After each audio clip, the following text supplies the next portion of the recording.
오늘은 2026년 기준 밑반찬 지원 서비스 신청 방법에 대해 자세히 알아보겠습니다. 식사를 챙기는 일은 건강한 생활을 유지하기 위한 가장 기본적인 요소입니다. 하지만 나이가 들면서 거동이 불편해지거나 건강이 악화되면 장을 보러 가는 것부터 음식을 만드는 일까지 쉽지 않을 수 있습니다. 특히 혼자 생활하는 어르신이나 장애인, 경제적으로 어려움을 겪는 가구의 경우 끼니를 거르거나 영양이 부족한 식사를 하는 경우가 적지 않습니다.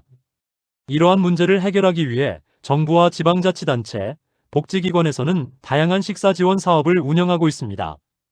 그중 대표적인 복지 서비스가 바로 밑반찬 지원 서비스입니다. 많은 분들이 기초연금이나 노인 일자리 사업은 알고 있지만 밑반찬 지원 서비스는 잘 모르고 지나치는 경우가 많습니다. 실제로 지원 대상에 해당함에도 불구하고 제도를 몰라 신청하지 못하는 사례도 적지 않습니다. 오늘 영상에서는 2026년 기준 밑반찬 지원 서비스의 지원 대상과 지원 내용, 신청 방법, 그리고 알아두어야 할 주의사항까지 자세히 알아보겠습니다. 먼저 밑반찬 지원 서비스가 무엇인지 알아보겠습니다. 밑반찬 지원 서비스는 식사 준비가 어렵거나 결식 위험이 있는 취약계층에게 정기적으로 밑반찬이나 도시락을 제공하는 복지 사업입니다. 전국적으로 하나의 통일된 사업이 운영되는 것이 아니라 각 지방자치단체와 노인복지관, 종합사회복지관, 장애인복지관, 자원봉사단체 등이 지역 상황에 맞게 운영하고 있습니다. 지역에 따라서는 밑반찬 지원 사업, 식사배달 서비스, 도시락 배달 사업, 결식 예방 사업, 재가노인 식사 지원 사업, 취약계층 영양 지원 사업 등의 이름으로 운영되기도 합니다. 일부 지역에서는 단순히 반찬을 제공하는 것에 그치지 않고 안부 확인과 건강 상태 점검, 복지 상담 서비스까지 함께 제공하고 있습니다. 그렇다면 왜 밑반찬 지원 서비스가 중요할까요? 고령층의 영양 부족은 건강 악화와 질병 발생 위험을 높일 수 있습니다. 특히 독거노인의 경우 식사를 제대로 챙기지 못하는 경우가 적지 않습니다. 거동이 불편하여 장보기가 어려운 경우가 있고 관절 질환이나 만성 질환으로 인해 조리가 어려운 경우도 있습니다. 경제적 어려움으로 식재료 구입이 부담되는 경우도 있으며 가족과 떨어져 생활하며 도움을 받기 어려운 경우도 있습니다. 또한 우울감이나 사회적 고립으로 인해 식사를 거르는 경우도 있습니다. 이 때문에 보건복지부와 지방자치단체는 결식 우려가 있는 어르신을 주요 지원 대상으로 관리하고 있으며 식사 지원 사업을 지속적으로 운영하고 있습니다. 그렇다면 어떤 분들이 지원 대상이 될 수 있을까요? 지역별 운영 기준에 따라 차이가 있을 수 있지만 일반적으로 가장 대표적인 지원 대상은 저소득 독거노인입니다. 혼자 생활하는 만 60세 이상 또는 만 65세 이상 어르신 가운데 경제적 어려움이 있거나 식사 준비가 어려운 경우 지원 대상이 될 수 있습니다. 특히 결식 우려가 있는 독거노인은 우선적으로 선정되는 경우가 많습니다. 또한 기초생활수급자도 지원 대상이 될 수 있습니다. 생계급여와 의료급여, 주거급여, 교육급여 수급 가구 가운데 식사 준비가 어려운 경우 지원을 받을 수 있습니다. 특히 지역에 따라 생계급여 수급자와 의료급여 수급자의 우선순위가 높게 적용되는 경우도 있습니다. 차상위계층도 지원 대상에 포함될 수 있습니다. 기초생활수급자는 아니지만 소득 수준이 낮고 생활이 어려운 차상위계층이 해당될 수 있습니다.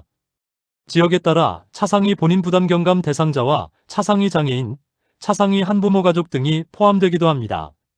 거동이 불편한 장애인 역시 지원 대상이 될 수 있습니다. 장애로 인해 장보기나 음식 조리가 어려운 경우 지원을 받을 수 있습니다. 일부 지역에서는 장애인 복지관을 통해 별도의 식사 지원 서비스를 운영하기도 합니다. 또한 부부 모두 고령이거나 건강 상태가 좋지 않아 식사 준비가 어려운 고령 부부 가구도 지원 대상이 될 수 있습니다.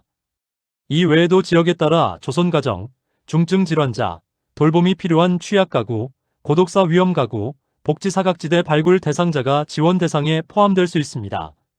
다만 최종 선정 여부는 각 지자체와 수행기관의 심사를 통해 결정됩니다.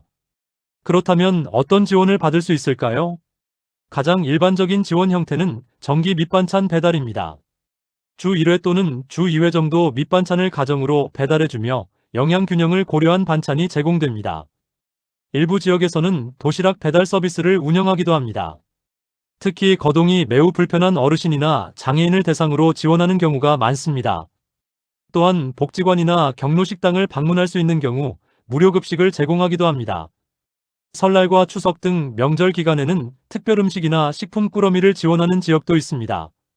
여기에 반찬을 전달하는 과정에서 건강 상태와 생활 상황을 확인하는 안부 확인 서비스가 함께 제공되는 경우도 많습니다.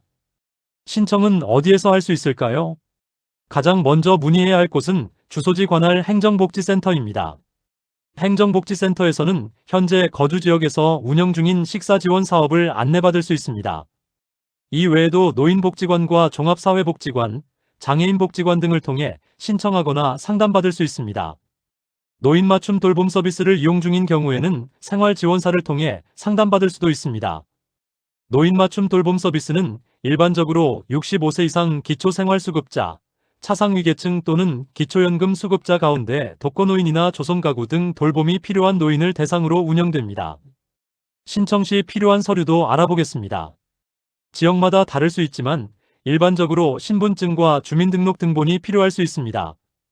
또한 기초생활수급자 증명서, 차상위계층 확인서, 장애인 등록증, 건강 관련 확인 서류, 기타 생활실태 확인 서류 등을 요구하는 경우가 있습니다. 방문 전에 해당 기관에 문의하면 보다 정확한 안내를 받을 수 있습니다. 비용도 궁금하실 텐데요.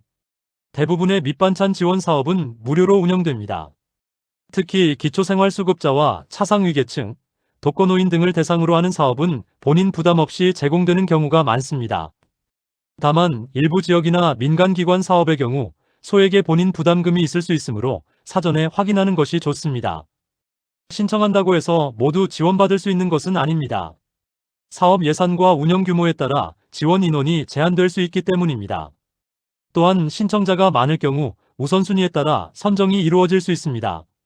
일반적으로 독거노인과 생계급여 수급자, 의료급여 수급자, 차상위계층, 중증장애인, 결식 위험이 높은 가구 등이 우선 지원되는 경우가 많습니다. 그리고 꼭 알아두어야 할 사항도 있습니다.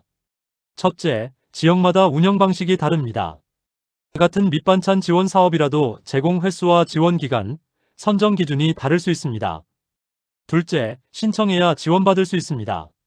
지원 대상에 해당하더라도 신청하지 않으면 혜택을 받지 못하는 경우가 많습니다. 셋째, 다른 복지 서비스와 함께 받을 수 있습니다. 노인 맞춤 돌봄 서비스와 응급안전안심 서비스, 그리고 2026년 3월 전국적으로 시행된 통합돌봄 서비스 등과 연계되는 경우도 있습니다. 넷째, 가족이 대신 상담할 수 있습니다. 부모님이나 주변 어르신이 직접 방문하기 어려운 경우 가족이 대신 문의할 수도 있습니다. 이제 오늘 내용을 다시 한번 정리해 보겠습니다. 2026년 기준 밑반찬 지원 서비스는 식사 준비가 어려운 어르신과 장애인, 저소득 취약계층의 건강한 생활을 돕기 위한 중요한 복지제도입니다. 특히 혼자 생활하는 어르신의 경우 단순히 반찬을 제공받는 것 이상의 의미가 있습니다. 정기적인 안부 확인과 사회적 관계 유지, 건강 관리에도 도움이 될 수 있기 때문입니다.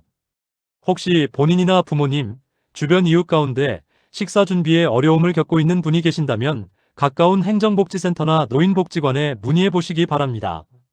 생각보다 많은 분들이 지원 대상에 해당하지만 제도를 몰라 신청하지 못하는 경우가 있습니다. 작은 상담 한 번이 건강한 식생활과 안전한 노후를 지키는 첫걸음이 될 수 있습니다. 지원 기준과 제공 횟수, 신청 절차는 지역별로 다를 수 있으므로 자세한 사항은 주소지 관할 행정복지센터에 문의하시기 바랍니다. 시청해주셔서 감사합니다.